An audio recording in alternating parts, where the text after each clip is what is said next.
తనకి ఏ రకమైనటువంటి ప్రమాదం అంటే కన్న కొడుకును కూడా చంపేసుకోగలిగినంత పెద్ద ప్రమాదం ఉంటుందా ఒక కన్నతల్లికి? అంటే ఇప్పుడు కొడుకు 4 సంవత్సరాలే వాడే కావచ్చు, కానీ ఆ 4 సంవత్సరాల కొడుకు ఎవరికి ప్రతీక? తన భర్త ఏం చేస్తున్నాడు? ఆవేశంలో సడన్గా ఎవరినో కొడతాం లేదా ఏదో చేస్తాం, అప్పుడు ఏదైనా ప్రమాదం జరిగినప్పుడు వాళ్ళు చచ్చిపోవడం, అదొక కైండ్ ఆఫ్. తన దగ్గర ఉన్న కొడుకు చిన్న బాబు రెసిస్ట్ చేయలేరు. కనీసం నీలో ఉన్న ఏమంటారు మనం అసూయను కానీ, మీలో ఉన్న కన్నింగ్నెస్ కానీ, మీలో ఉన్న కిల్లింగ్ ఇన్స్టింక్ట్ కానీ, వీటన్నిటిని కూడా గుర్తించలేని స్థితిలో ఉన్న పిల్లవాడితోటి. కానీ మానసికం అనేది మనిషిని పూర్తిగా ఆలోచనలో, ఉద్వేగాల పరంగా, శారీరకంగా, సోషలాజికల్గా చాలా కృంగి కృషించి చేసేట్టు.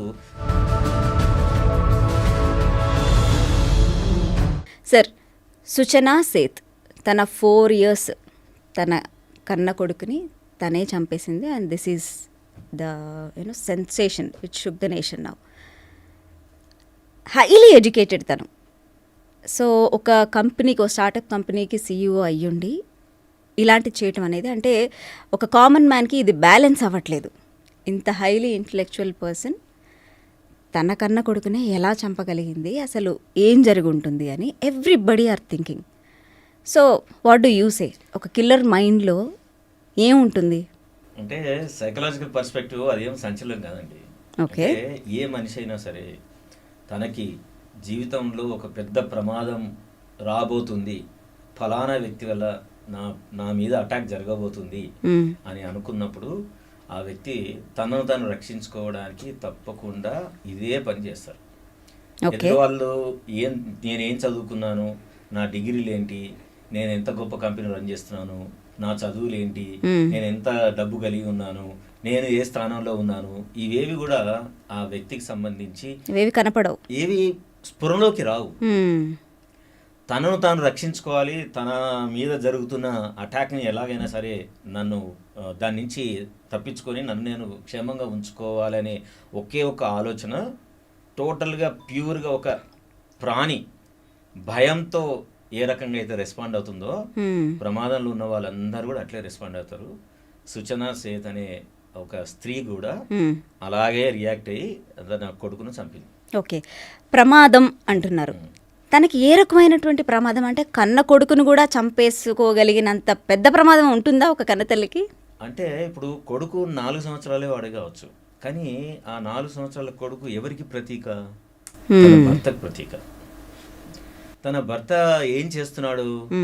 తనని అవమానించి ఉండొచ్చు, తనను చాలా క్షోభ పెట్టి ఉండొచ్చు, తనను చాలా తులనాడి ఉండొచ్చు, తనను చాలా అవమానించవచ్చు. ఎన్నో రకాలైన ఇన్సల్ట్స్ని, ఎన్నో రకాలైన బాధల్ని, ఎన్నో రకాలైన వివక్షల్ని ఎదుర్కొన్న తర్వాత ఆ వ్యక్తి యొక్క స్టేట్ ఆఫ్ మైండ్ ఎట్లుంటుంది? ఆ వ్యక్తికి సంబంధించిన ఏ విషయమైనా సరే తనను మళ్ళీ అవమానించవచ్చు, తనను మళ్ళీ బాధ పెట్టచ్చు, తనను మళ్ళీ వివక్ష గురి చేయొచ్చు, తను మళ్ళీ ఏ రకమైన చాలా చాలా ఘోరమైన మానసిక స్థితికి దిగజార్చే పనులు ఏమైనా చేయించుండొచ్చు. అలాంటి స్థితిని మళ్ళీ నేను పోవడానికి నేను రెడీగా లేను అని అనుకున్నప్పుడు అవతల వ్యక్తులు కొడుక, కూతురా, భర్తన, తల్లి, తండ్రి, ఇవేవి కూడా ఆ ప్రాణికి గుర్తుండవు. ఆ ఫియర్ ఆఫ్ డెత్ నుంచి తప్పించుకోవడానికే అవతల వ్యక్తుల మీద చంపడం చేస్తారు. దేశాల మధ్య యుద్ధాలు జరిగిన ఇద్దరు వ్యక్తులు ఓలుకోలు ముఖముగా తెలియని వాళ్ళతోటి చంపిన ఇదే విషయం మనకు గుర్తుకొస్తుంది. ఇదే మనిషి చేసే పని. సరే, అంటే ఇప్పుడు ఒక ఫిట్ ఆఫ్ రేజ్, ఆవేశంలో కొన్ని పనులు చేసేస్తుంటాం. ఆవేశంలో సడన్గా ఎవరినో కొడతాం లేదా ఏదో చేస్తాం, అప్పుడు ఏదైనా ప్రమాదం జరిగినప్పుడు వాళ్ళు చచ్చిపోవడం, అదొక కైండ్ ఆఫ్ మన ఆగ్రహాన్ని వ్యక్తపరచడం. బట్ ఇన్ దిస్ కేస్ ఇది ఒక ప్లాన్డ్గా జరిగిందా అని అనిపిస్తుంది. మీరేమంటారు? అంటే ఒక తన దగ్గరే ఉన్న కొడుకుని ప్లాన్డ్గా ఏముంది అన్న, వేరే దగ్గర ఉంటే, లేదా ఆ వ్యక్తి పూర్తి స్థాయిలో విచక్షణతో ఉండి చదువుకునే వ్యక్తి ఒక అడల్ట్గా మారినాడు, లేదా అట్లీస్ట్ ఒక టీనేజర్గా ఉన్నాడు అంటే వాళ్ళ కోసం ప్లాన్ చేయొచ్చు. కానీ తన దగ్గర ఉన్న కొడుకు చిన్న బాబు రెసిస్ట్ చేయలేరు. కనీసం నీలో ఉన్న ఏమంటారు మనం అసూయను కానీ, మీలో ఉన్న కన్నింగ్నెస్ కానీ, మీలో ఉన్న కిల్లింగ్ ఇన్స్టింక్ట్ కానీ, వీటన్నిటిని కూడా గుర్తించలేని స్థితిలో ఉన్న పిల్లవాడితోటి ఈమె ఏం ప్లాన్ చేస్తుంది? ఈమె కనిపించింది ఏంటి? కోర్టు జనరల్గా భార్యాభర్తల మధ్య మన దగ్గరకు వచ్చే కేసులు కూడా పిల్లవాడు చిన్న ఉంటే తల్లి దగ్గర ఉంచాలనేది కోర్టు నిబంధన. రైట్. తండ్రి కూడా ఆ బాబుని పాపను నాగర ఉంచుకుంటే నేను బాగా చూడగలుగుతాను, తల్లి సరిగా చూడదు, సరిగా కేర్ చేయదు, నర్చర్ చేయదు, వాడిని ఒక వ్యక్తిగా తీర్చిద్దే ఆలోచనలు తనకు అంతగా లేవు. ఇవన్నీ తండ్రి అనుకున్నప్పుడు పిల్లవాడు తల్లి దగ్గర ఉండడం సేఫ్ కాదు అని ఎప్పుడైతే తలుస్తాడో కోర్టు దగ్గరికి వెళ్ళి పిల్లవాడిని నాకు ఇవ్వమని కోరుతారు. This is one way of looking at the things. రెండో థింగ్ ఏంటి? తల్లికి పిల్లవాడంటే వల్లమాలిన ప్రేమ, వల్లమాలిన అభిమానం, ప్రాణం పెడుతుంది పిల్లల మీద. కానీ ఆమె అంటే నాకు ఇష్టం లేదు, ఆమె ప్రవర్తన నాకు ఇష్టం లేదు, ఆమె ఎన్నో రకాలు నన్ను ఇబ్బంది పెట్టింది. అలాంటి ఇబ్బందుల నుంచి నన్ను నేను రక్షించుకోవాలి, ఆమెను కూడా నేను శిక్షించాలి. ఏ రకంగా శిక్షించగలను? మేమిద్దరం సపరేట్ అయినాం, ఎట్లా శిక్షించగలను నేను? ఓకే. కానీ సమాజం దృష్టిలో నేను మంచి రోజుల్లో ఉన్నాను కాబట్టి నేను ఏ రకమైన దాడుల్లో చేయలేను, నాది నా అభిమతం కాదు. నేను ఏం చేయగలను? ఆమెను ఎట్లా బాధ పెట్టగలను? ఆమెను ఎట్లా శిక్షించగలను? ఆమెను ఎట్లా డే టు డే లైఫ్లో నిరంతరం కృషించిపోయేటట్టు నేను ఏం చేయగలను? సో దెన్ ఆమెకు సంబంధించిన వ్యక్తి ఎవరు? బాబు ఆరు పాప. సో ట్రిగర్ పాయింట్, దాని ట్రిగర్ పాయింట్ అది. దాన్ని సెపరేట్ చేసామనుకోండి, డెఫినెట్గా నేను ఏం అనాల్సిన అవసరం లేదు. నేను డెఫినెట్గా ఆమెను నేను శిక్షించవచ్చు. రైట్. ఫిజికల్గానే చేయక్కర్లేదు, ఏదైనా సరే మానసికంగా ఇంకా చాలా పవర్ఫుల్ కదా, చాలా బాధాకరంగా ఉంటుంది. మా శారీరకం అంటే ఏంది, కొన్ని రోజులు హాస్పిటల్ ఉంటే క్లియర్ అవుతుంది. కానీ మానసికం అనేది మనిషిని పూర్తిగా ఆలోచనలో, ఉద్వేగాల పరంగా, శారీరకంగా, సోషలాజికల్గా చాలా కృషించి చేసేట్టు మానసికంగా దెబ్బ కొడితే మనిషికి ఎక్కువ దెబ్బ తగిలేందుకు ఎక్కువ అవకాశం ఉంటుంది. సో అట్లాంటి ప్లాన్లు చేసే వాళ్ళు ఉన్నప్పుడు యువతల వ్యక్తులు దాన్ని తీసుకోలేరు. అప్పుడు పిల్లవాడ అనే విషయం మర్చిపోయి, భర్త అనే విషయం కూడా మర్చిపోయి ఇద్దరు ఇండివిజువల్గానే కనబడతారు మనం. ఈ మనిషి నాకు ఇంత ద్రోహం చేస్తున్నాడు, ఈ మనిషి నాకు ఇంత అన్యాయం చేస్తున్నాడు, ఈ మనిషి నన్ను కృషించేట్టు చేశాడు, నేను ఎంత చదువుకున్నాను, ఎంత గొప్ప స్థానంలో ఉన్నాను, ఎంత ఉన్నతమైన స్థితికి వెళ్ళగలిగాను, నేను అనుకుంటే ఎంత గొప్ప విజయాలు నేను సాధించగలను, అలాంటి స్టేజ్లో నుంచి నన్ను పూర్తిగా క్షీణంగా, హీనంగా నన్ను గ్రౌండ్ మీద తీసుకొచ్చాడు. ఇలాంటి వ్యక్తిని నేను ఎందుకు క్షమించాలి? ఇలాంటి వ్యక్తిని నేను ఎందుకు భరించాలి? ఇలాంటి వ్యక్తిని కనుక నేను ఏమి చేయకుండా వదిలేస్తే ఈ వ్యక్తి చివరికి ఎంతమందికి అన్యాయం చేస్తాడో, ఎంతమందిని ఇలాంటి కష్టాలకు గురి చేస్తాడో. ఇంత తెలివి ఉండి ఇంత చదువుకున్న నన్నే ఇట్లా క్షీణింపజేసిండనంటే ఈ దెబ్బను, ఈ బాధను, ఇంత అవమానాన్ని నేను ఉట్టిగా ఎందుకు తీసుకోవాలా? నేను ఎందుకు క్షమించాలా? సో దాన్ని ఏదో ఒక రకంగా తిప్పికొట్టాలి. ఏ రకంగా తిప్పికొట్టాలను? అతనికి కూతురు కొడుకు అంటే ఇష్టం. ఓకే, ఈ కొడుకు కూతురు దేనివల్ల వచ్చింది? ఆయన వల్లగానే వచ్చింది. నేనెందుకు దీన్ని బెంచి భరించాలి? దేనికోసం భరించాలి నేను? ఈ ఉన్న కొద్దీ నాకు ప్రతిరోజు తండ్రి వాడు చేసిన పనులన్నీ నాకు గుర్తుస్తుంది. కాబట్టి బెస్ట్ ఏంటి? 2 పనులు చేయొచ్చు నేను. అయితే ఆయన హస్బెండ్ చంపాలి, నేను చంపలేని పరిస్థితిలో ఉన్నాను. ఏం చెప్పగలను? ఆయన రెప్లికా కొడుకున్నాడుగా. సో దీని ఏమంటాం అంటే ఎమోషన్స్, యాంగ్జైటీ ఎప్పుడైతే హై లెవెల్లో ఉంటుందో వెంటనే అది డిస్ప్లేస్మెంట్ పోతుంది. రైట్. ఇప్పుడు నా బాసు నన్ను తిట్టాడు, నేను బాసును తిట్టలేను, ఎందుకంటే నా ఉద్యోగం పోతుంది. నాకు ఉద్యోగం కూడా ఇంపార్టెంటే. కానీ తిట్టడం వల్ల వచ్చిన ఈ బాధ, క్షోభ నేను ఏం చేయాలి అంటే చేతిలో ఉన్న పెన్ మీద చూపిస్తా, అప్పుడే అయితే. లేదంటే వచ్చి సబ్స్టాప్ని తిడతా. లేదు అది కూడా చేయలేని పరిస్థితిలో ఉంటే ఇంటికి వెళ్ళి నేను ఎదురొచ్చిన కుక్క పిల్లని తంతాను, లేదంటే నా భార్యను తిడతాను, లేదంటే నా పిల్లల్ని తిడతాను. So that's how the emotion start transferring at some point of time.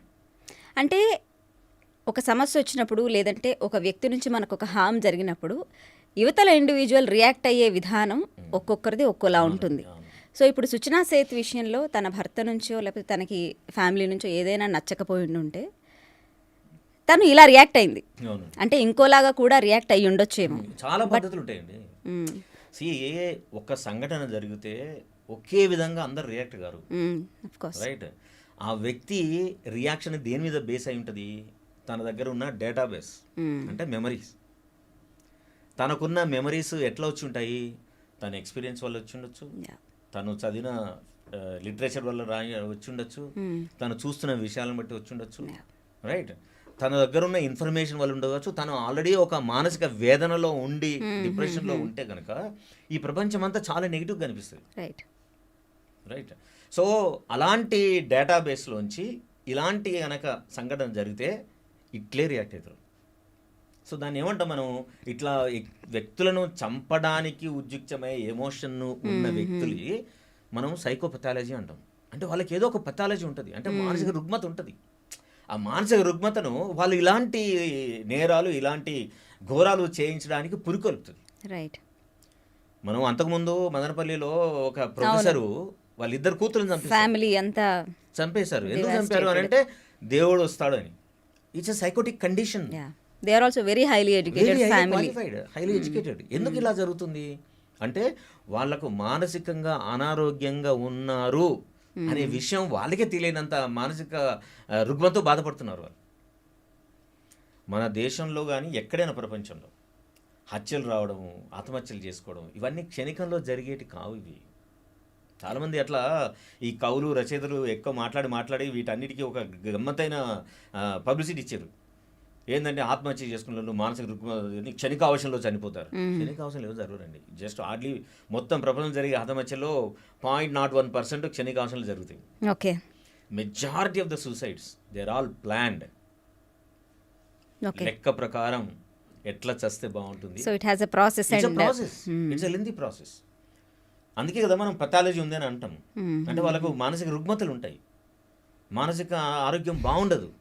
So మానసిక ఆరోగ్యం బాగుండనప్పుడు బాగుండని ఆలోచనలే వస్తాయి, బాగుండని పనులే చేస్తాం, బాగుండని పద్ధతులే పాటిస్తాం, బాగుండని విధంగానే మనం ప్రవర్తిస్తాం. ఇది ఆ మానసిక అనారోగ్యంలోంచి ఆమె రెస్పాండ్ అయ్యి ఆ విధంగా చేసింది. సార్ ఇప్పుడు ఈ సుచనా సేత్ విషయంలోనే అంటే తను చేసింది తప్ప ఒప్ప అంటే డెఫినెట్లీ ప్రజలందరూ కూడా దీన్ని జడ్జ్ చేస్తూ ఉంటారు. అంటే ఎవరికున్న ఎక్స్పీరియన్సెస్ని బట్టి వాళ్ళు సుచనా సేత్ అంటే ఇప్పుడు వన్ ఆఫ్ అవర్ ఫ్రెండ్స్ తను ఏం చెప్పిందంటే ఈ ఇన్సిడెంట్ జరగగానే అందరం షాక్ అయ్యాం. తను చెప్పింది ఏంటంటే ఏమో తను what she must be going through, అసలు ఆవిడకి ఎంత కష్టం ఉందో అని అనగానే ఓకే ఫైన్ ఇలా ఆలోచిస్తూ ఉంటారు. అంటే ఎవరి పరిస్థితుల్ని బట్టి, ఎవరి ఆందోళన బట్టి, వాళ్ళ పరిస్థితుల్ని బట్టి డెఫినెట్లీ ఒక్కొక్కరు ఒక్కొక్కలాగా ఆలోచించే విధానం ఉంటుంది. సుచనా సేత్ విషయంలో ఇప్పుడు మీరు ఏం చెప్తారంటే తను చేసింది తప్ప ఒప్ప అంటే దానికి మీరు ఎట్లాంటి జస్టిఫికేషన్ ఇస్తారు? మనము సోషలాజికల్ ఆస్పెక్ట్లో, న్యాచురలిస్టిక్ ఆస్పెక్ట్లో చూస్తే ఇది తప్పని అంటాం మనం. ఎందుకంటే ఎవరికి కూడా ఇంకో ప్రాణం తీసే హక్కు లేదు కదా, మనం చట్టానికే లేదంటున్నాం. రైట్. అట్లాంటి ఒక మనిషి ఇంకో మనిషి ప్రాణం తీయడానికి హక్కు ఉంటుంది? కూతురే కొడుకే అయి ఉండొచ్చు కాక. సో డెఫినెట్గా తప్పే అంటాం. కానీ ఏ మానసిక స్థితిలో ఆమె ఇలాంటి ఘోరాన్ని చేసి ఉంటుంది, ఆ మానసికకి దారి తీసిన పరిస్థితులు ఏంటి, ఆ మానసిక అలా రావడానికి ప్రేరేపించిన వ్యక్తులు ఎవరు, ఇవి కదా మనం చూడాల్సింది కదా. సో మనకున్న నేచర్ ప్రకారం మనుషులందరికీ ఏ విషయమైనా సరే వెంటనే జడ్జ్ చేయడం అలవాటు కదా. ఎందుకంటే ఆలోచించడం కష్టం కాబట్టి జడ్జ్ చేస్తాం, ఈజీ టు జడ్జ్ కదా. సో అలా జడ్జ్ చేసేసి మన వ్యక్తిని పూర్తిగా నిందలేయడం, దానివల్ల మనకు చాలా సంతోషంగా ఉంటుంది. మనం కూడా ఒక తప్పు జరిగిన పనిని తప్పుగా మాట్లాడామని, తప్పు అనే మనం గుర్తించాము, తప్పుగానే అంటున్నామని. రైట్. కానీ నిజంగానే ఏ వ్యక్తి మనం దాన్ని ఎట్లా ఆలోచించాలంటే, నిజంగానే తన కన్న కూతురు కన్న కొడుకుని ఎందుకు చంపుతుంటుంది? ఎవరైనా చంపుకుంటారా? క్రూరముగాలు తప్ప, ఆకలేసినప్పుడు తప్ప చరిత్రలో, నేచర్లో ఎక్కడ కూడా పిల్లల్ని చంపిన దాఖలాలు లేవు కదా. రైట్. సో నేచురలిస్ట్ చూసినా కూడా అది నిజంగానే లోక విరుద్ధం. కరెక్ట్. కానీ మరి ఈ విషయంలో ఈ అమ్మాయి ఇంత హైలీ క్వాలిఫైడ్ అయిన అమ్మాయి ఎందుకు చంపింది? ఇది కదా మనం వేసుకోవాల్సింది. రైట్. రాగానే మనకు ట్యాగ్ లైన్లు వేసి మొత్తం బ్రాండ్ వేసేసి ముద్రేసి అనడం కంటే అలాంటి దారుణమైన పరిస్థితికి ఆ అమ్మాయి ఎందుకు దిగజారింది, ఏ వ్యక్తులు, ఏ పరిస్థితులు, ఏ విషయాలు కారణమయ్యాయి. రైట్. ఇట్లా చూస్తే మనం ఇంకొకటి కూడా ప్రశ్నించుకోవాల్సి వస్తుంది ఈ విషయం లోపల. ఏంటంటే మన వివాహ వ్యవస్థ ఎంత దుర్భరంగా మారిపోయిందంటే, అవతల వ్యక్తులను మన చాయిస్ కాదా అవునా చూజ్ చేసుకునే శక్తులు మనకు లేవు. అలా చూజ్ చేసుకునే ప్రాసెస్ ఇచ్చే ఇన్స్టిట్యూషన్స్ మనకు లేవు. అయినా మనం వివాహ వ్యవస్థ మనం హౌ టు చూజ్ స్పౌస్ సంబంధించి మనం చాలా గొప్పగా మనం మాట్లాడుకుంటాం. యా. ఇలాంటి ఇన్సిడెంట్లు అన్నీ కూడా దాని విషపుత్రికలు ఇవన్నీ, ఈ సిచ్యువేషన్స్ అన్నీ కూడా. రైట్. సో మనం ఏమి ఫీడ్బ్యాక్ తీసుకోవాలి దీని నుంచి అంటే, వివాహం చేసుకునే ముందు, భార్యాభర్తలుగా మారే ముందు, ప్రేమికులు కానివ్వండి, లేదు అరేంజ్ మ్యారేజ్లో చేసుకునే ఒక స్ట్రేంజర్స్ కానివ్వండి, రైట్, ఒక ట్రాన్స్పరెంట్ వాతావరణాన్ని మనం క్రియేట్ చేయాల్సిన అవసరం ఉంది అని ఇట్లాంటి సంఘటనలు మనకు పదే పదే చెప్తున్నాయి. మనం ఎంతోమంది అమ్మాయిలు అబ్బాయిలు పెళ్లి చేసుకునే క్రమంలోనే వాళ్ళు కట్నం వేయలేని చచ్చిపోతారు, లేదు కోడల్ని చంపేస్తారు, లేదు భర్త భార్యని చంపుతుంది, లేకుంటే భార్య ఇంకొకరితోటి అఫైర్ పెట్టుకొని ఇళ్ళకి వెళ్ళిపోతుంది, లేదు భర్త ఆల్రెడీ ఇంకొక అఫైర్ పెట్టుకొని ఇంకో కాపురం గడిపిస్తూ ఉంటాడు. ఆల్ దిస్ అంటే మనం వివాహాన్ని చేర్చే కంటే ముందు మనం 2 విషయాలు చాలా స్పష్టంగా మనం ప్రజలకు చెప్పాల్సిన అవసరం ఉంది. ఒకటి, ఎందుకు మన ఎమోషన్స్, మన తెలివితేటలు, మన చదువుని గుర్తించి దాని ప్రకారం ఉండలేకపోతున్నాయి. దాన్ని ఏమంటాం మనం? ఎమోషనల్ ఇంటెలిజెన్స్ అంటాం, రైట్. మన ఉద్వేగాలని గుర్తించి వాటిని రెగ్యులేట్ చేసుకునే శక్తి మనకు ఉంటుంది. కానీ అన్ఫార్చునేట్ ఏంటంటే, ఉద్వేగాలు ఎంత ఇంపార్టెంట్, మనిషి జీవితమే దాంతో నిర్ణయించబడుతుంది, మనిషి జీవితమే దాంతో నడుస్తుంది. ఎవ్రీ క్షణం ఏ ఎమోషన్ లేకుండా ఏ మనిషి ఉండడు. అయితే ఒక్క ఎమోషన్ ఉంటుంది, లేకుంటే కాంబినేషన్ ఆఫ్ ఎమోషన్స్ అనే ఉంటాయి పొద్దున్న లేచి నుంచి రాత్రి పడుకునేంత వరకు. అయినా మనం దాని గురించి నేర్చుకోం, దాని గురించి చదువుకోం. ఇప్పుడు సుచిత్ర సేన్ పరిస్థితి ఏంటి? ఆమె ఆ రోడ్లో చదివి ఉండొచ్చు కాక, ఏం చదువు ఉంటుంది? బిజినెస్ చదువు ఉంటుంది, ఇంజనీరింగ్ చదువు ఉంటుంది, టెక్నాలజీ చదువు ఉంటుంది, మేనేజ్మెంట్ ఆఫ్ ది మనీ చదివి ఉంటుంది. కానీ does she really learned how to manage emotions? Does she qualified in that? We definitely say no. They were not trained in how to organize their emotions. Sir, ఇప్పుడు Suchana Seth సరే ఆవేశంలో కావచ్చు, ప్లాన్డ్గా కావచ్చు, బాబుని చంపేసింది. వీళ్ళు రియలైజ్ అవుతారా కొన్ని రోజుల తర్వాత? మానసిక పరిస్థితి బెటర్ అయితే గిల్ట్ జనరేట్ అవుతుంది. Anybody, right. మానసిక స్థితి కనుక better కాలేదనుకోండి, they justify it. They justify it. Okay. So it is again, it comes back. It's again a cross thing. Comes back. ఇప్పుడు మనము హానర్ కిల్లింగ్స్ మీద చాలాసార్లు విన్నాం కదా. కూతురు ఎవరినో అబ్బాయిని ప్రేమించింది, లేదు ఫోన్లో మాట్లాడుతుంది, చెప్పిన మాట వింటలేదు అంటే అని పిల్లల్ని చంపిన వాళ్ళు ఉన్నారు. తల్లిదండ్రులకు నిర్ణయానికి వ్యతిరేకంగా బయటికి వెళ్ళి అబ్బాయిని పెళ్లి చేసుకుంటే పాపను ఏం పర్లేదు మేము క్షమించేసిన పిలిచి చంపేసిన వాళ్ళు ఉన్నారు. వాళ్ళ పరిస్థితి ఏంటంటే దెమ్సెల్వ్స్ 1 year జస్టిఫై చేస్తారు. అది సోషల్ యాక్సెప్టెన్స్ ఉంటుంది కొన్ని రోజుల వరకు. మంచి పని చేసినావు, ఇట్లాంటి అమ్మాయిలకి ఇట్లే జరగాలి, తల్లిదండ్రులు గారు మీరు మంచి పని చేసినారని ఆ కమ్యూనిటీకి సపోర్ట్ ఉన్న వాళ్ళు అంటారు. కానీ యూ హ్యావ్ యువర్ ఓన్ కాన్సెన్స్ కదా. మనిషికి అదే కదా గొప్పతనం జంతువు కంటే. జంతువు నుంచి మనిషిగా మారిన తర్వాత ఏమొచ్చింది అంటే, నీకు నువ్వే నిర్ణయించుకునే కొన్ని విషయాలు ఉంటాయి. నువ్వు చేసిన తప్ప రైటా, మోరలా ఇమ్మోరలా, జస్టిఫైడ్ నాట్ జస్టిఫైడ్. ఎన్ని రోజులు జస్టిఫై చేసుకుంటావు? కొన్ని రోజుల తర్వాత జస్టిఫై చేసుకుంటావు. ఆ తర్వాత you will get a stage, నిన్ను నువ్వు క్షమించుకోలేని పరిస్థితి వస్తుంది.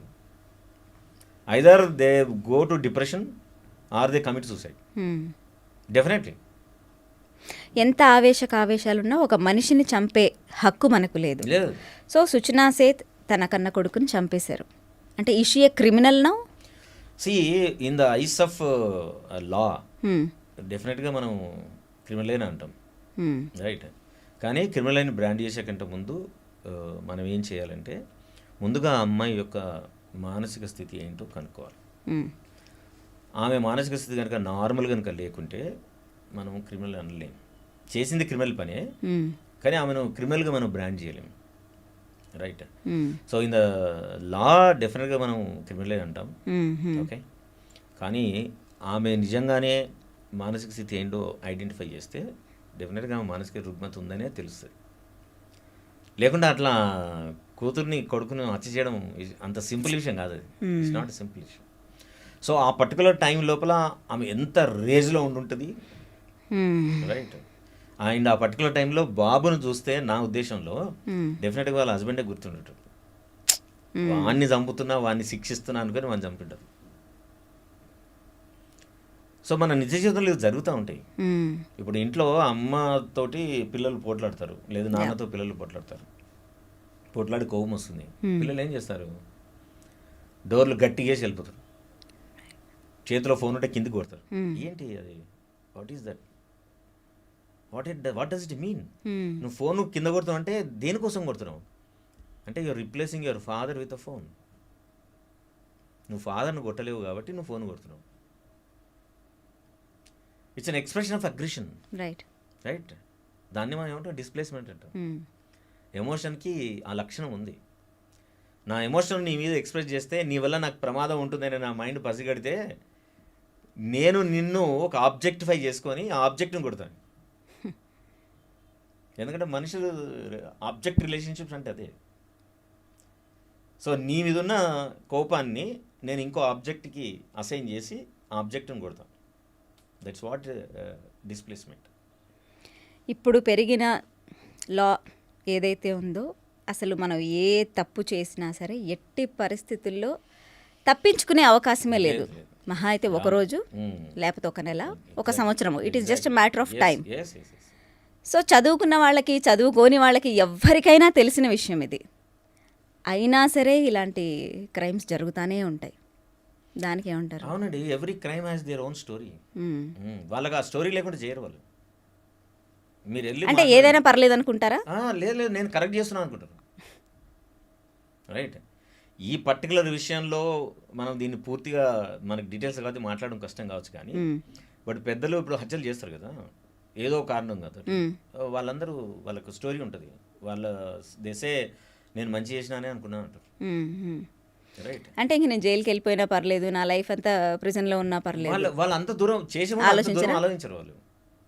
వాళ్ళంత దూరం ఆలోచించరు. అయితే ఇలా హత్యలు చేసేవాళ్ళు వాళ్ళకి ఐక్యూ లెవెల్స్ తక్కువ ఉంటాయి. వాళ్ళు ఫస్ట్ వాళ్ళు చేసేది రైట్ అని నమ్ముతారు. ఓకే. రెండోది అవతల వ్యక్తులకి ఇది తగిన శాస్త్రం అని నమ్ముతారు. మూడోది ఇక ముందు దీనివల్ల ఇది చేయడం వలన మిగతా వాళ్ళకి బుద్ధి వస్తుందని అనుకుంటారు. రైట్. నాలుగోది అని మొత్తం ఎపిసోడ్లో he feels that is hero. మనము చిన్నప్పటి నుంచి పెరుగుతున్న కొద్దీ మీరు చూడండి, సినిమాలన్నీ ఏం చెప్తాయి, ప్రతి సినిమాలో హీరో 100 మందిని చంపేస్తాడు, ఏం కాదా ఆయనకి, సర్ప్రైజింగ్లీ. మనం రోడ్ మీద వెళ్ళి ఒక యాక్సిడెంట్ చేస్తేనే వాడు పోలీసు వచ్చి మనం తీసుకుపోయి చాలా నేస్తాడు, లేకుంటే కేసు పెడతాడు, వీలైతే ఇంకెక్కువైతే జైలు వేస్తాడు. కానీ మనం సినిమాలు చూస్తాం అది, మనం ఎప్పుడు చూడం అది, అన్లెస్ అది జైలుకి సంబంధించిన కథ అయితే తప్ప. నువ్వు ఏ సినిమాలో ఎక్కడ కూడా హీరోలు విలన్లు 100 మందిని చంపేస్తుంటారు, చేస్తుంటారు, పోతుంటారు, అని ఏం కాదు వాళ్ళకి. సో వాడు సినిమాలో వాడు హీరో కాబట్టి వాడిని కూడా ఏం కాదు. సో ఇదొక పిచ్చితనమే కదా. మనం సమాజాన్ని అట్లే కదా తయారు చేసేది. లేకుంటే 100 మందిని చంపే సినిమా ఎందుకు ఇట్టేద్దండి కదా. మన చుట్టుపక్కల అవే కదా, మొత్తం స్టోరీస్ అవే. నువ్వు టీవీ పెడితే అవే, సినిమా థియేటర్లకు వెళ్ళినా అవే. So I start believing that నేను కూడా చేస్తే, నేను అనుకున్న నా సినిమాలో నేనే హీరోని కాబట్టి నేను చంపినా ఏం కాదు, పోయి రావచ్చు. Okay. This how their mind is totally conditioned. వాళ్ళు చేస్తున్న ప్రతి ప్లాన్ కూడా వాళ్ళు ఏమనుకుంటారు, వాళ్ళు ఎస్కేప్ ప్లాన్ కూడా ఉంటుంది కదా చంపిన తర్వాత. ఆ ఎస్కేప్ ప్లాన్ కూడా వాళ్ళకు బాగున్న ప్లాన్ ఉన్నది వేసుకుంటారు. వేసుకొని వెనక నుంచి వచ్చే ఛాలెంజెస్ని వాళ్ళు గుర్తించలేరు. ఎందుకంటే నిజంగానే మనకి తెలియదు. మనకు తెలియని ఛాలెంజ్లు 1, 2, 3 ఉంటాయి. కానీ పోలీస్ వ్యవస్థ దానికంటే మించి లెవెల్లో పనిచేస్తుంది కదా. కరెక్ట్. సో అది వీడికి అవగాహనలో ఉండదు. సో ఆ అవగాహన రాయించడంతో వాళ్ళు చేస్తారు, దొరుకుతారు. అందుకే సుచనా సేత్ కూడా తను బాడీ ప్యాక్ చేసుకుని వెళ్ళేటప్పుడే దొరికేసింది. న్యాచురల్ దొరుకుతుంది, దొరకాలి. అంటే ఎంత అజ్ఞానం చూడండి. She believed that I can escape. ఎట్లా? ఆమె చదువు ఏమైంది, ఆమె తెలివితేటలు ఏమైంది అంటే ఏంది, ఈ విషయాల పట్ల తనకు చాలా చాలా చాలా మీగర్గా అవగాహన ఉందని అర్థం. ఇప్పుడు హైలీ క్వాలిఫైడ్ పీపుల్కి అందరికి కూడా చట్టం మీద, పోలీస్ వ్యవస్థ మీద, న్యాయ వ్యవస్థ మీద అసలు నాలెడ్జ్ ఉంటుందండి. ఏ చట్టాలు మనకు వర్తిస్తాయి, ఏ చట్టాలు మనం వర్తించే విషయాలు కూడా మనకు తెలియదు. ఒక లీగల్ నోటీస్ వచ్చిందనుకో ఏదన్నా, అల్లల్లాడిపోతారు అందరు, భయపడిపోతారు వెంటనే. నోటీస్ కూడా చదవరు వాళ్ళు, ఏదో నోటీసు పైన సబ్జెక్ట్ ఉంటే చాలు, చదువుకొని అయిపోతుంది. ఎందుకంటే మనకున్న ఎడ్యుకేషన్లో we are not trained in that. Right. So immediately we'll approach an advocate. సో ఈ అమ్మాయి ఆమెకి చదువుకున్న సబ్జెక్ట్లో ఆమె క్వాలిఫైడ్ కావచ్చు, కానీ మిగతా విషయాలకు సంబంధించి ఆమె Yeah. లేమనే చెప్తుంది కదా ఆమె యాక్షన్స్ అన్ని. సరే, అంటే ఇప్పుడు ఈ ఇన్సిడెంట్లో అంటే మీరు చెప్తున్న విధానం అంటే ఇలాంటి ఏ ఇన్సిడెంట్స్ జరిగినా కూడా వాళ్ళు చేసిన పనిని వాళ్ళు సమర్థించుకుంటారు, వాళ్ళు చేసింది కరెక్ట్ అని వాళ్ళు ఫీల్ అవుతుంటారు అనుకుంటున్నారు. అంటే ఇప్పుడు ఈ సుచనా సేత్ విషయంలో కూడా తను కూడా రెఫ్యూజ్ చేస్తుందా, అంటే నేను క్రిమినల్ని కాదు అని? క్రిమినల్ కాదు అని రెఫ్యూజ్ చేసి చేయొచ్చు, నేను చంపాలనుకొని చంపలేదు, అట్లా చంపాల్సిన పరిస్థితి వచ్చింది చంపిన అంటది. ఎట్లమ్మా నీ కొడుకే కదా, నువ్వు ఎట్లా చంపినావు? నా కొడుకు కరెక్టే, కానీ అది ఎవరి వల్ల వచ్చింది? ఓకే, నేను ఆయన రిప్లికను నేను తీసేద్దాం అనుకున్నా, ఆయన మెమరీ ఏది కూడా నా కళ్ళ ముందు అనుకున్నా. ఎందుకంటే ఆయనే నన్ను అన్ని రకాలు హింసించిండు, అన్ని రకాలు బాధ పెట్టిండు. నేను పడిన బాధ కంటే ఇప్పుడు చంపిన వల్ల వచ్చే బాధ చాలా తక్కువది. నేను అందుకే ఆ పని చేసిన. Okay, this is how they come out. This are all defence కదా. డిఫెన్స్ మెకానిజం ఎట్లా పనిచేస్తుంది మన బ్రెయిన్ అండ్ బాడీలో? మనకు ఏ రకమైన నష్టం రాకుండా ఉండడానికి డిఫెన్స్ పనిచేస్తుంది. రైట్. ఇప్పుడు మనం ఒక వేడిగా ఉన్న వస్తువును తెలియకుండా చేయి పెట్టామనుకోండి, వెంటనే ఏం చేస్తుంది, వెంటనే లాక్కుంటుంది చెయ్యి. నువ్వు ఆలోచించదు, అది నిన్ను రక్షించుకోవడానికి మన ప్రకృతి మనకిచ్చిన ఒక డిఫెన్స్ మెకానిజం అది. అలానే బ్రెయిన్ కూడా అంతే. ఏదైనా ఒక ఆలోచన, ఒక మాట నన్ను బాధ పెట్టడానికి వస్తుంది అని అంటే వెంటనే డిఫెన్స్ వచ్చేసరికి డినై చేస్తుంది. సో టోటల్లీ డినైల్ మోడ్లోకి వెళ్ళిపోతాం. రైట్. సో అది మనం పుట్టి నుంచే మనకు వస్తుంది. ఇప్పుడు 3 సంవత్సరాలు 4 సంవత్సరాల పిల్లవాడి దగ్గరికి అమ్మ వచ్చి, అరే నేను కిచెన్లో స్వీట్ చేసి పెట్టినా, నీ మూతికి అంటుకుని ఉన్నది స్వీట్, తిన్నావా అని అన్నాను అనుకో, ఏమంటాడండి పిల్లలు? తినలేదమ్మా అంటాడు. ఎట్లా తెలుసు వానికి? Is not trained in that. Right. Right. Natural mechanism అది. చేతిలో స్వీట్ ఇట్లా వెనక పెట్టుకుని, తినలేదమ్మా నేను తినలేదు, నోరు తెరు, తినలేదు నేను, ఆ చెయ్యి ఇది ఎక్కడిది అంటాడు. సో ఇదంతా కూడా తనను తాను బాధలోంచి తగ్గించుకోవడానికి ఉపయోగించి ఒక డిఫెన్స్ మెకానిజం తోటి ఇది రెస్పాండ్ అవుతుంది. సో మనం చిన్నప్పుడు చదువులు కానివ్వండి, అంటే విద్యార్థికురాలు తను, సో హైలీ ఎడ్యుకేటెడ్ అయిన ఒక పర్సన్ ఇలాంటిది ఒకటి చేయటం అనేది, నేను ఇందాక చెప్పినట్టు కూడా అసలు ఒక బ్యాలెన్స్ కాని విషయం కామన్ మ్యాన్కి. సో మీరేమంటారు? చదివిన చదువులకి ఇమోషనల్ ఏమంటారు, బ్యాలెన్స్, ఇంటెలిజెన్స్కి సంబంధం లేదు. లేదంటే మనం నేర్చుకోవాలి. మన ఎమోషనల్ ఇంటెలిజెన్స్ అనేది చాలా చాలా ముఖ్యమైన సంగతిని మనం ప్రజలందరికీ చెప్పాలి. మన ఎమోషన్ను మన చిన్నప్పటి నుంచి మన తల్లిదండ్రులు కానీ స్కూల్లో కానీ మనకి ఎక్కడ కూడా మన ఎమోషన్ గుర్తించి దాన్ని వ్యాలిడేట్ చేయరు ఎవరు. దాన్ని స్నబ్ చేస్తాం, ఇగ్నోర్ చేస్తాం. రైట్. ఇంట్లో పిల్లలు ఏడుస్తారు, ఏడవద్దు అని అంటాం. ఓకే, కోపం వస్తుంది, ఎందుకు కోపం వస్తుంది, కోపం ఎందుకు ఎక్స్ప్రెస్ చేస్తున్నావు, కోపం తెచ్చుకోవద్దు నువ్వు. బాధ అవుతుంది, ఎందుకు ఇంత దానికి అంత ఎందుకు బాధపడుతున్నావు నువ్వు? రైట్. లేదు ఒకసారి చాలా సంతోషం పడిపోతుంది, ఎంతకి ఎక్సైట్ అవుతున్నావు నువ్వు, ఇంకేముంది అంత ఎక్సైట్ అవడానికి ఏముంది? So we are trying to snub every emotion experienced by the children. We think that emotion cannot be expressed. Maybe ఇటుపోతుంది మరి ఎక్స్ప్రెస్ చేయకుంటే. It is stuck in the body. Right. When you stucks ఏం చేస్తుంది emotion, బాడీలో trap అయిపోయి it creates mental health issues. Okay. So ఇంట్లో పిల్లలకి కోపం వచ్చింది అనుకున్నాం, చెప్పాలి, ఎక్స్ప్రెస్ చేయాలి. Okay. Emotions are for expression కదా. ఎమోషన్ అంటేనే అది. ఎమోషన్ అంటే ఏంది? ఈ అంటే energy, motion, energy and motion. Emotion ఏం చేస్తుంది మనిషిని? సో అంటే పిల్లలకి ఏదొచ్చినా సరే, అంటే మనం ఒక హెల్దీ సొసైటీని మనం నిర్మించాలనుకుంటే చిన్నప్పటి నుంచే అది ఇంట్లోనే రూట్స్ పడాలి అంటారు.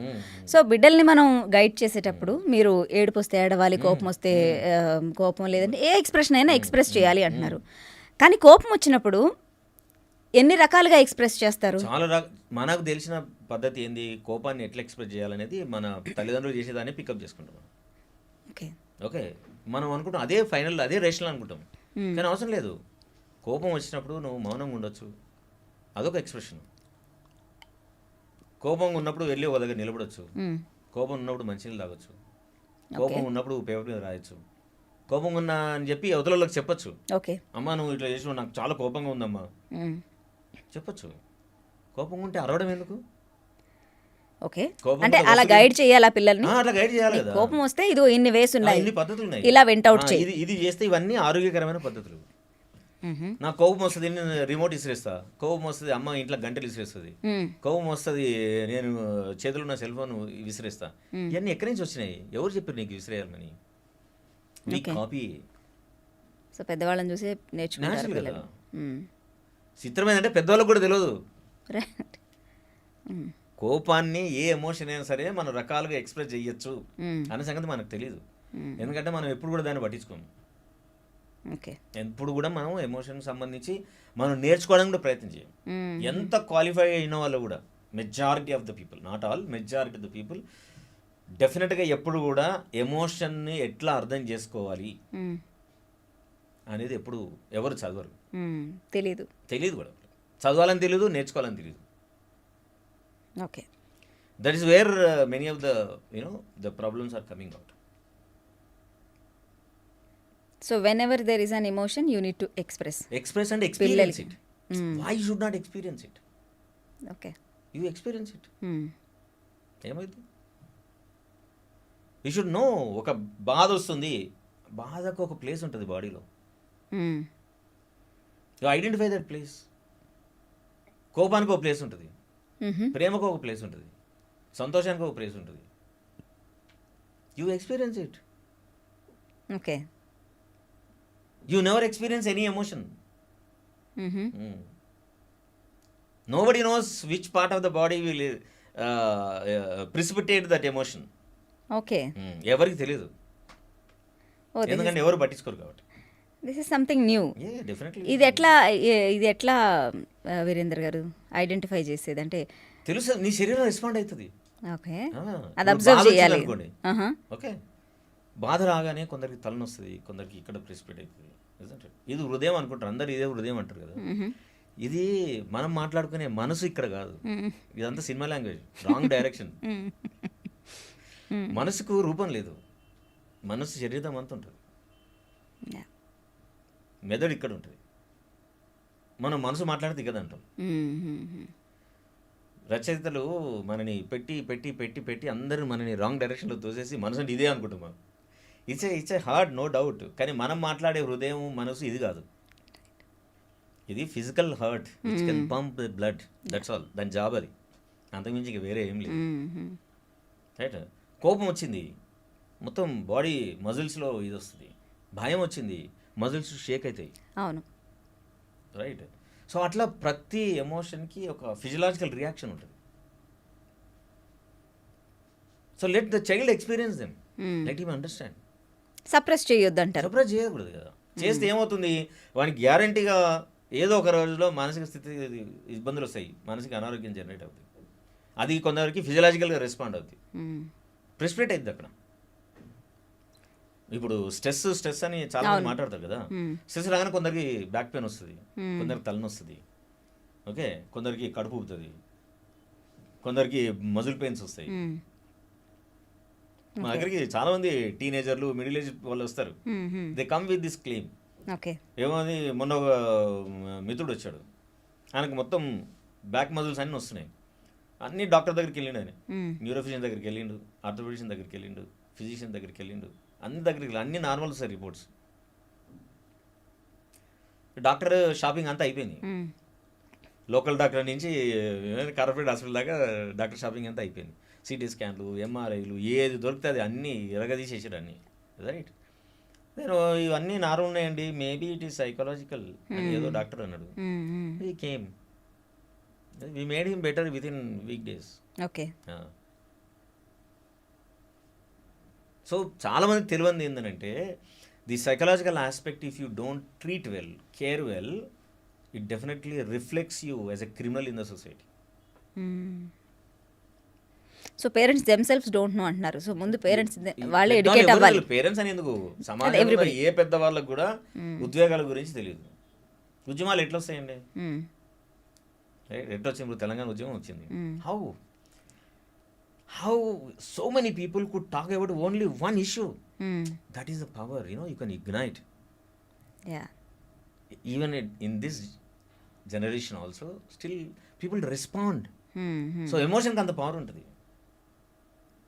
సో సుచన సేత్ విషయంలో ఖచ్చితంగా it's an imbalance of emotions. Naturally emotion of emotions. I think అమ్మాయి చాలా విపరీతమైన ఒత్తిడిలో ఉండుంటుంది. అండ్ ఇప్పటికి కూడా మన దేశంలో divorce is a very very stressful event yeah in the life of anybody, especially for women. It is very stressful event. Why? Because the nature of the female is to connect Yeah. with the people, because she gives the birth to a child with connection. So her mind is always try to have connection. Male for separation. Okay, అవునా? He wanted to be independent always. Okay. So the divorce will affect female more than the male. Okay. No doubt, as the society is evolving, right? The male female understanding each other is also evolving. Males are becoming more and more, sensible, sensitive towards that. Male is if he gets any problem, మీరు చూడండి, ఏదైనా challenge వచ్చింది అనుకో, సమస్య వచ్చింది, ఇంట్లోనే వచ్చింది, భార్య భర్తలు ఉన్నారు, ఒక సమస్య వచ్చింది, భర్త ఏం చేస్తాడు, సమస్య గురించి వెళ్ళి ఆలోచిస్తూ ఉంటాడు. నా రూమ్లో కూర్చుంటాడు, లేకుంటే నా చైర్లో కూర్చుంటాడు, లేకుంటే ఏదో చేస్తుంటాడు. భార్య వచ్చి పలికి, ఏందండి అంత బాధ, ఏదో నన్ను విసిగించకు, చిరాకు పెట్టకు, నీ పని నువ్వు చేసుకో, దగ్గర రాకు. This will make her feel terrible bad. Okay. అదే సమస్య స్త్రీకి వచ్చింది, ఏం చేస్తుంది స్త్రీ, ఎవరు దొరికితే వాళ్ళకి చెప్తుంది. ఫస్ట్ హస్బెండ్కి చెప్తుంది, తర్వాత వాళ్ళ అమ్మ నాన్నకి చెప్తుంది, పిల్లలు పెద్దలు అయితే వాళ్ళకి చెప్తుంది, ఇంటి పక్కల ఫ్రెండ్స్ అయితే వాళ్ళకి చెప్తుంది. Why? Because female want connection, she want to discuss, she want to do something for this and talk. First of all talk, తర్వాత చేస్తామా లేదా తర్వాత విషయం. This is where the basic structure of the personality of the male female are different. Correct. Right. So ఒక కనెక్షన్ని disconnect చేయడం అనేది ఫీమేల్కి చాలా చాలా చాలా కష్టతరమైంది. అందుకోసమే ఇంట్లో ఎంత వైలెన్స్ ఉన్నా, ఎంత అబ్యూజ్ ఉన్నా, ఎన్ని కష్టాలున్నా, many of the females they suffer a lot. సైలెంట్గా ఉంటారు, భరిస్తూ ఉంటారు. సో సుచన సేత్ విషయంలో కూడా ఒక ప్రాసెస్ ఉంది డెఫినెట్లీ. అదర్వైజ్ ఇలాంటి ఒక పరిస్థితి ఈరోజు తనకి వచ్చి ఉండదు, వచ్చి ఉండకూడదు. But unfortunate.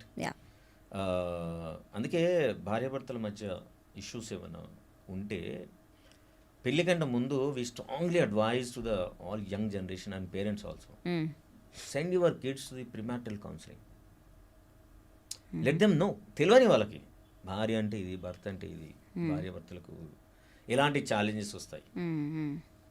రైట్. ఇప్పుడు మనం రకరకాలైన కల్చర్లో పెళ్లి చేసుకుంటున్నాం, ఇంటర్ ఫెయిత్ పెళ్లి చేసుకుంటున్నాం, ఇంటర్ కాస్ట్ పెళ్లి చేసుకున్నాం, ఇంటర్ కాంటినెంటల్ పెళ్లి చేసుకుంటున్నాం. మంచిది, it's evolution of the society, definitely better. But అదొక్కటి సరిపోదు, దానికి సంబంధించిన విజ్ఞానం అవసరం, దానికి సంబంధించిన నైపుణ్యాలు అవసరం, దానికి సంబంధించిన అండర్స్టాండింగ్ అవసరం. పెళ్ళి ఎంతసేపు, ఇట్స్ మ్యాటర్ ఆఫ్ 1 hour అవుతాయి. ద యాక్చువల్ మూవీ తర్వాత కదా స్టార్ట్ అయ్యేది. Correct. Is it or not? So వీటికి సంబంధించిన అండర్స్టాండింగ్ అవగాహన ఎప్పుడైతే ఇస్తామో, పెళ్లి కాన్స్టిట్యూషన్లోకి వెళ్ళిన తర్వాత ఎవరు కూడా మనం ట్రాప్ అయినామనే భావన రాకూడదు. ఎప్పుడైతే పెళ్లిలో ట్రాప్ అయిన భావన వచ్చిందో, దిస్ రిజల్ట్ ఇస్ దిస్. ఏదో రకంగా బయటపడడానికి ట్రై చేస్తాం. చేస్తాం. Right. Thank you sir, thank you very much for joining. Thank you.